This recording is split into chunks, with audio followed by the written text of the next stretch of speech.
Hey guys, so I'm doing a DIY video on the front bumper removal, which I guess Gilbert already kind of did. But this is for 2018, so I'll see if there's any differences. And we're just gonna go ahead. I'm gonna be installing my frozen boost Type 118. It's sitting right down there. It's a nice chilly day in Texas, so I'm wearing a jacket while working. But let's get to it, and I'll try and note any nuances so anyone else who's looking at this knows what they're getting into. Alright, so first things first, you just want to take off these two clips. So I've already removed my air shroud because I have my DIY intakes there, but if you guys still have your air shroud up here, it's really simple. There's just a bunch of plastic clips you got to take off. You'll see, when you see it, you'll see that these are the ones that stick out that you don't want to touch. Take out the rest of it, take off the entire shroud, you don't need it. You'll probably have your factory airbox there, that's fine. You probably want to unclip it from there just to get it a little bit out of the way so you can reach, because there's a bolt back there that we got to get to, but let's just grab these out really quick.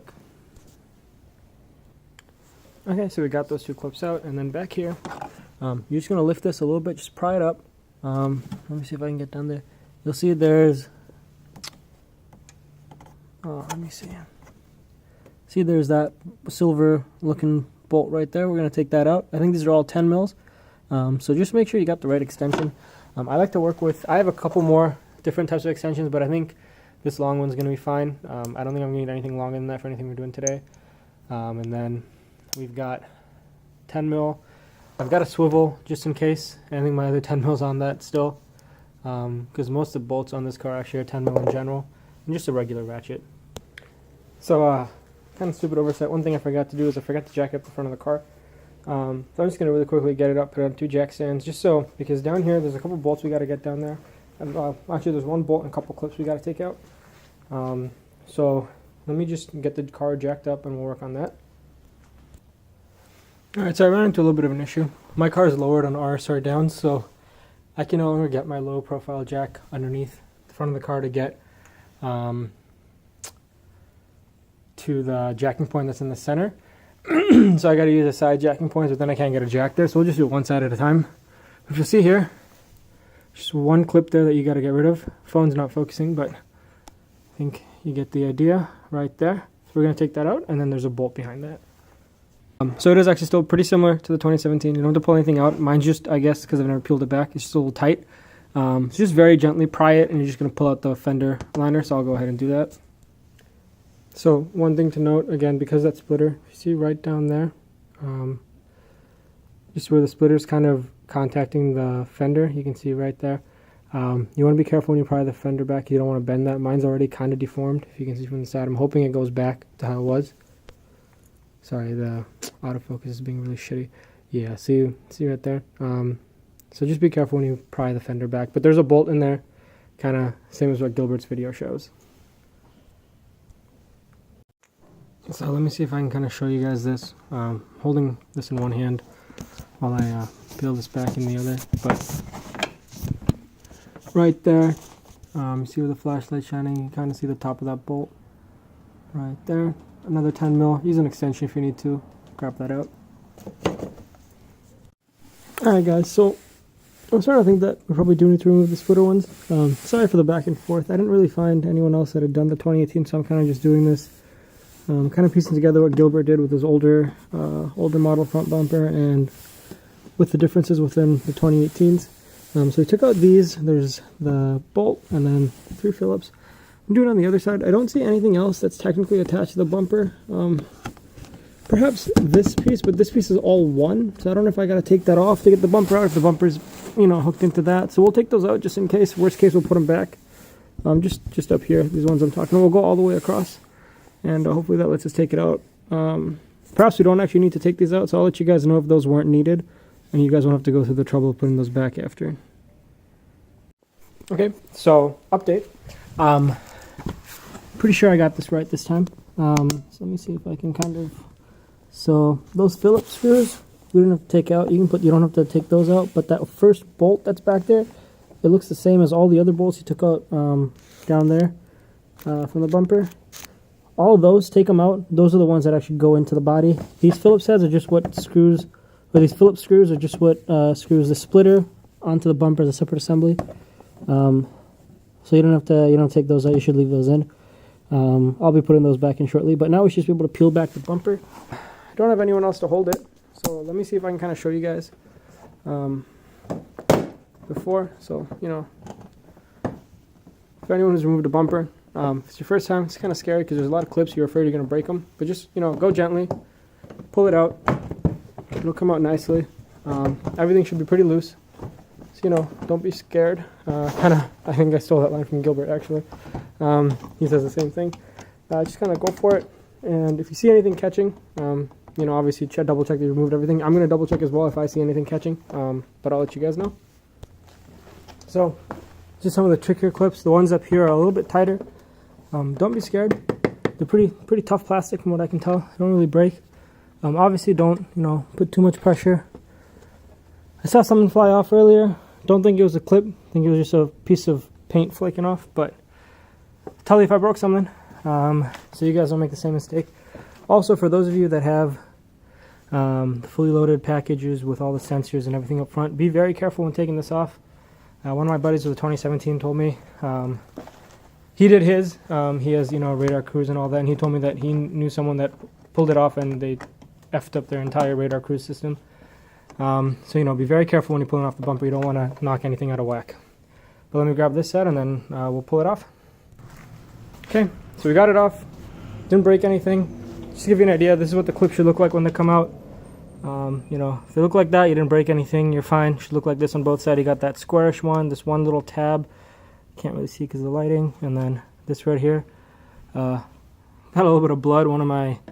It's real dry. I'm not used to the dry weather in Houston, so it's usually humid here. So my finger's bleeding. I'm going to fix that up, put a band-aid on it so I don't get blood all over my car, and then we'll disconnect some of the stuff. I think we're going to remove, same thing that Gilbert did, we're going to remove the repeater, but leave the fog lights in there and just disconnect those. And then I'm trying to find my radar. So there's my illuminated emblem.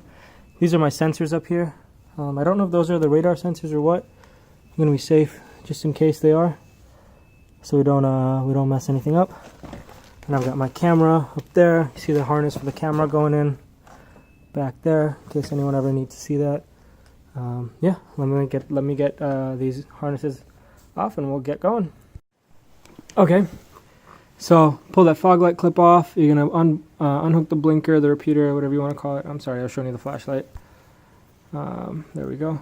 So now you can kind of see. So I have every single feature from the factory. So you might not have all these clips. You might have some of them. You might not have all of them. But basically, if you can see, there's a harness that kind of terminates here, and it runs along the entire width of the bumper. So if I can, what I'm gonna, oh, I'm sorry, I wasn't showing you guys right. So it runs along, if you see, all the way along. So I'm gonna find a way to unhook this one harness that comes in, find out where that goes, and kind of just leave that off. I think it's just one clip, luckily, not more. I'll just have to pop it out of this. This is what I meant by those annoying Nissan zips, ties, clips. I have these all over my QX as well. Such a pain to work on. You got to get a pair of pliers, pop them out. This is actually fairly easy. There's some that are really hard to reach. And then there's just this harness. I'm going to unhook it from there. Okay, so bumper's off. It's out here. I just wanted to show. This is kind of a side. Probably not useful to most of you, but I know a lot of people were asking about these. A couple of people have torn these off when they lowered their car, or they scraped over something and they needed to get new ones, or they cracked them. They're real simple to take out as far as I can see. Those Phillips head screws we saw coming, you see those little rusted screw tips coming out. Those are the screws. Just pop them out. It looks like it should just slide in and out. It's not attached anywhere else that I can see. There's probably a clip or something. And you can just, yeah, see there's a clip right down there. Just pull this out in case anyone needs to know how to replace those splitters. Alright guys, so just one other thing. I'm sure most of y'all figure this out, but just in case someone doesn't know, this is kind of stuck on here. It kind of just fits in through the hole on either side, and it just pops out. It's just a foam piece. It's like a, I guess, to give some kind of flexibility before you hit your actual frame. So just pop that off. You don't need it. Toss it to the side. We'll put it back on after. So some interesting stuff. I actually need to go buy some hardware for my frozen boost because it doesn't come with anything. I got to get the hoses, the fittings, all of that. This is, I mean, I might be wrong. Destroy me in the comments if I am. Pretty sure that's a factory oil cooler. Factory heat exchanger right there. Tiny as hell, as everyone else has noted. And then you've got your radiator in the back. Now, I was wrong. So those up there, the two sensors, I think those were still just parking sensors that I showed you in the bumper. This is your radar sensor, or I believe it should be your radar guided cruise control. Because it's got, this is also the side that's got that little blanking plate on the cars with the radar guided cruise control. So that's, you know, what's interesting to me is it's made in Germany by Continental. And actually quite a few parts on this car. That's pretty interesting. Every time I've worked on it, I've just looked at it, I'm like, okay, so half of this is quality Japanese stuff, half of it is really shitty Japanese stuff, and then half of it is really quality German stuff. So car's kind of Frankenstein like that. My friend and I, he's a BMW guy, he has a lot of fun laughing at me about that. These cars are also a lot harder to work on than BMWs. Cheaper to work on, but harder to work on. Anyway, just thought that was a little interesting tidbit. It's your radar. Radar guided cruise control. I don't know if I should have hit it like that, but you know, I don't think that's gonna knock anything out of whack. Probably takes more hits than that when I'm riding around in Houston roads. Yeah, there's nothing else. You can see the piping, the hoses for the radiator, and the heat exchanger going in. It's a big mess. I understand why people say it's hard to work with when you've got the radar guided cruise control, because this definitely is going to get in the way of the hose. I'm going to have to run an extra long hose, hopefully not crimp it anywhere and kind of push it through the back. Connecting that's going to be hard. I'm going to have to figure out a way to drain the fluid without it, you know, spilling everywhere. I did get a gallon of Nissan Blue coolant, so we'll get started on that as soon as I go get some parts. Hey guys, welcome back. This is now day 2 of doing this. As you can see, still another gloomy day in Houston. So we ran into a bit of an issue. I didn't have all the fittings, so now I had to go get them. It took a while. I ran around to like 7 stores yesterday. Couldn't find anything, and then I had some guests over, so I can keep going. So I got it today. I ended up getting it at Ace Hardware. The hardest thing was finding the fittings from the heat exchanger to the hose out. So it's like the NPT to barb.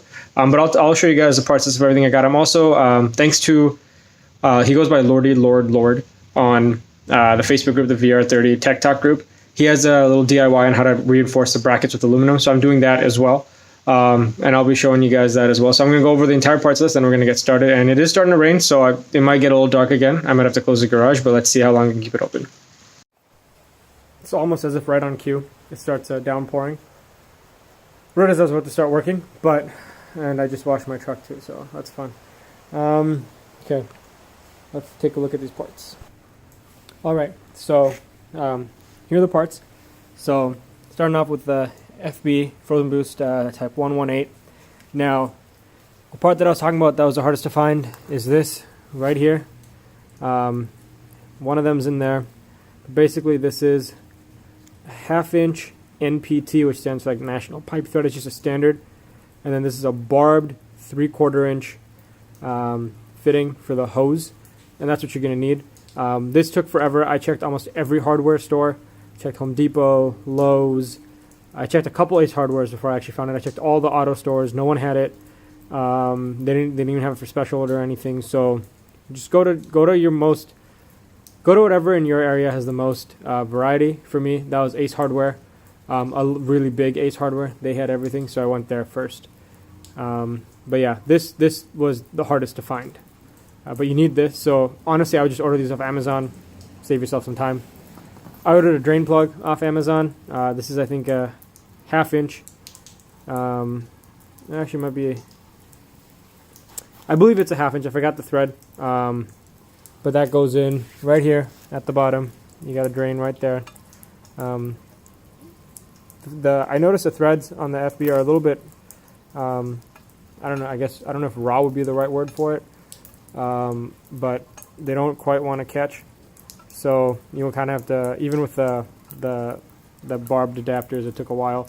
Just got to work it in, but they are correct. I'll get you the right diameters if I can, before this video is over, if I can remember. Anyway, so on to the rest of the parts. If you're not doing the fitting, you won't need this aluminum bar, but I got this. It is 1/8 by 3/4 inches by 36 inches, straight from Home Depot. It's like an Everbuilt bar. I got a ton of hose clamps. I got 2 extra just in case you only need 4. I got more. You know, just you can't ever be too sure with those if you need to tighten anything down extra. A bunch of washers, some nuts, and these bolts. These are cap screws, and then these are lag screws. These are self-threading. These are not. So we're going to drill into. We're going to be drilling into the bracket, and then Teflon tape, and then just a regular heater hose up there. It's 3/4 inch inner diameter. Just got it from AutoZone. It was like $6. And then I got a bunch of nitrile gloves for when we're working with the coolant, you know, just to keep your hands clean. Anyway, let's get going. Okay, so the first thing I'm going to do, I'm just going to cut this bar up. So it's 2 pieces of 8 5/8, 8 5/8, and then 9 1/8, 9 1/8. We're going to cut that up.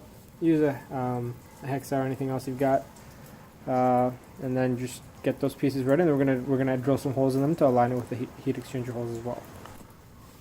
Okay, so we got them cut. I just went ahead. I cut like halfway in, and then I just broke them. Aluminum is pretty ductile. You can just kind of break it apart, snap it. Doesn't deform too much. It's not perfect. Rather than 9 1/8, they're probably about right at 9. One's a little bit longer, but anyway, it works. So what you do is the longer pieces, the 9 1/8 pieces, you line them up with your heat exchanger holes. Mark the holes. We're going to drill them. Find a bit that's big enough. I don't know if there's any exact, I don't know. I don't have any bits that are M8 or that I'm going to be able to find. So I'm just kind of going to go with it and just make it so it's big enough. I mean, the nuts are really going to be what holds it anyway. You just want to have a hole that's big enough to slide the bolt through. Alrighty. So we got the holes drilled through. They're not perfect. Not by any means. They don't really need to be though, at least not in my opinion. It's not really a high stress component. It's just reinforcing. I mean, the majority of the work is going to be done by a crash bar. I'm going to put the self-threading lag screws in. This is more for just for an extra support so that it's not on the radiator mounts only, and that this little square bracket that we're making is going to take the majority of the load. So what we're going to do now is I'm just going to show you how this is all going to line up. One goes there. Where's the other long one? Yep, this is the other one. This one goes up top there. Then you're going to mount these two. I'm sorry, I wasn't showing you. These two up here. Right? And put these two up here. Or this one rather, not these two. And so now here's the top of the heat exchanger. You can see there's no drain plugs. This is the top. This is where we're going to put the self-threading screw. We're going to put some washers behind here to get the welds to line up a little bit nicer. Just washers right there to get the welds to line up a little bit better. Here we're just going to thread it through with the M8 1.25 2-inch bolts. Slide that through, put a nut on the back of it, call it a day. So let me get that done, and then we'll get to mounting it on the crash bar. All right, y'all. So ran into a bit of an issue. I'm an idiot.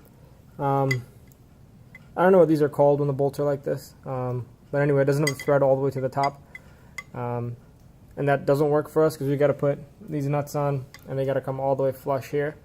So I'm going to go back to the hardware store right now, Home Depot probably, and just get a new bolt. Then it's going to work because down here, I mean, we're not mounting it anywhere down here. It's not going onto anything, so there's no reason for this to be that long. I think the DIY from Lord said like 50 mils. So that's what I got. Turns out we don't actually need the 50 mils. I think he was just being extra cautious maybe. But anyway, we're going to grab some new bolts and get back to it. So I'll be right back. Alright, so we're back. We're running out of daylight too, so I'm going to start rushing this. I'm a little bit behind, but here we go. This is the one I got. I just got a 40 millimeter thread all the way through. That should work. So let's go ahead, bolt them up, and I'll show you guys after. Okay, so they're all bolted up. Just put a monkey wrench or something on one side, or just an open line on an open-ended wrench on one side, and then just use a socket on the other end. I would just use socket this side, open-ended wrench there. Torque it down a little bit, just hand tighten. I don't think you need to bend the aluminum or anything like that. It is pretty ductile, so it will you know, it's strong, but it'll start bending if you push too much. So just get that tightened up, and then we'll get to going to mount onto the crash bar. Okay, so a little bit of an update. We couldn't drill in. I think this is steel. So we got a tapping kit from from Home Depot, and we're tapping M7 into the bracket. We got like the screws for it as well. Just gonna use regular machine screws now. We're gonna still have to relocate this radar guided cruise control sensor. The original, I don't know if you can see, the original holes are down there. You see that little thread popping out? All that's gonna have to get moved quite a bit over, I would say about half an inch, to the point where the new heat exchange is covering that up. So we're gonna have to drill that. We're gonna have to cut this bracket a little bit, so we'll post a little bit about that as well. Okay guys, so we're pretty late into the night now. Sunday night project going way too long. So what we did was we got that factory hose off, the one that runs from here down. It goes to the return line down there. It's a bit of a pain. They've got those clamps that you got to pinch down on, whatever they're called. It was kind of hard to get. We moved the water pump out of the way. There's just a couple brackets. There's a bracket with just 2 bolts here. Move that out. You can move that bracket as well. We removed the horn. It just had one clip, one wire going in, and just 1 bolt goes like that. Take it out. Real easy. Makes your life way easier. Then to run this so that it doesn't kink, we just cut a little bit of a hole. See that? We just cut a little hole through there. Wire's going to go through, runs below the headlight, comes around. We're going to bring it back behind the bracket for the radar guided cruise. It's going to come up, just plug in there. And then the second one is a lot easier. Just go straight here, down there into that open hole you see. I'm just going to go straight there. Right there. And you'll be all good. So we're going to get to that now. Alright, so we are now on day 4 or day 3 of this. So again, if you have the radar guided cruise control and the intelligent cruise control, whatever it's called, you have to modify this bracket. This is actually where it mounts. If you see here, there's this little threaded hole right there, a threaded hole right there. Those are the 2 main things you want to keep. Other than that, you just got to figure out a way to mount this up top and this up top. So the original one was like that long, and there was a piece here. We cut all of that off.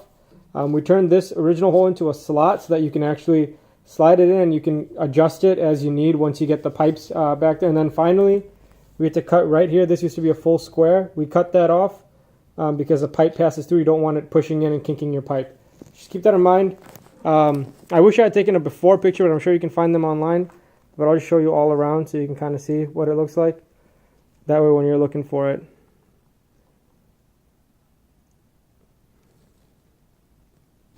Alright guys, so just wanted to show you quick. So we put the water pump back on, we put the horn back on. All that's easy. It's just a couple bolts back there. You're gonna have to remove these. I don't know if I showed this before. Remove those 2 and then those 2 up there. You're gonna remove all of those to get the water pump out of the way so you can access that hose. You can see the new clamp right there. We've double clamped the new hoses down here. And then, you know, in opposite directions, just in case. Honestly, these barbs are really tight, but this is just a precautionary measure. This is a high pressure hose. And then finally, so this is just, I wanted to demonstrate how we did this. So you can see we've chopped off a lot of the bracket, but basically it's going back and forth. So you're gonna, it's on there, it's hinged on a different bolt right there with a nut. And then we're gonna go in here. There's another bolt down there if you see where the original, so it's not where the original hole is. We tap that, it's an M7, and you leave this just enough that you can tighten it, push it in, and then screw it in with a washer so it's tight. And that way you have the adjustment to move it back and forth in case your hose is kinking a little bit. It also allows for when we put the bumper back on, in case the radar is blocking the bumper from tightening, we're going to push it back and forth a little bit. So let's get this all ready to go again. Okay, so just a final shot. Here's the radar the radar guided cruise control ICC module, all bolted back up. You can see this pipe right here, the top one, I'm trying to get some good lighting in there for you. You can see it's kind of going through. Just a little bit pushed back by the bracket, not a big deal. And then if you look back here, we're going to look right through there. Trying to get the light. Sorry, 1 second. So you can see the light shining through. Coming around the thread for that one bolt, but it's okay. It's not really kinking. I would say it's probably about 90% still. which is more than enough. Right here it looks a little kinked, but once the pressure flows through, that should be okay. And that goes all the way up. So we're all set. I'm going to try and see if the bumper mounts. Make sure the fitment's good. I'm going to fill up some coolant, go for a run. So we got the bumper on, and instead of the radar module causing issues, it was actually this weird blanking panel over here that's got a little zigzag that sticks out. It hits right up against the heat exchanger right here. So just want to get rid of that as well. Just going to cut that off. It doesn't seem to serve any purpose other than probably alignment. When they're putting it on at the factory, just makes it easier to line up the bumper. But yeah, just take that off. Okay guys, so here we are. Finally done. Don't have any sensor warnings. Put the car in reverse. All of our sensors are working. Put it in drive. Turn the camera on. There was stuff ahead that it was working before. It's not showing it anymore, but sensors are working. It's not throwing me any codes. So we're all good. We're going to take it for a test drive, top of the coolant over the next week, and we're good to go.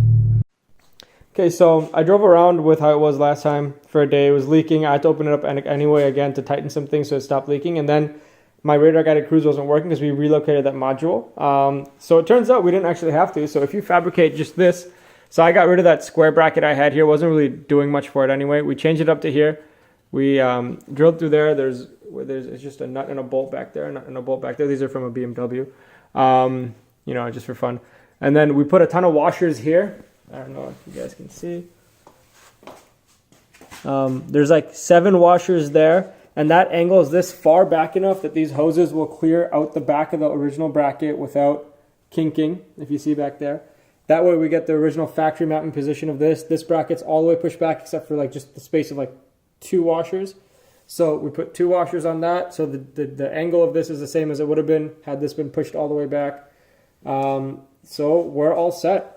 And this should hopefully give us all the functionality of radar guided cruise with the new frozen boost heat exchanger. It just looks kind of janky from the side. If you look at it like this, it's just, you know, angled, but who cares? It works.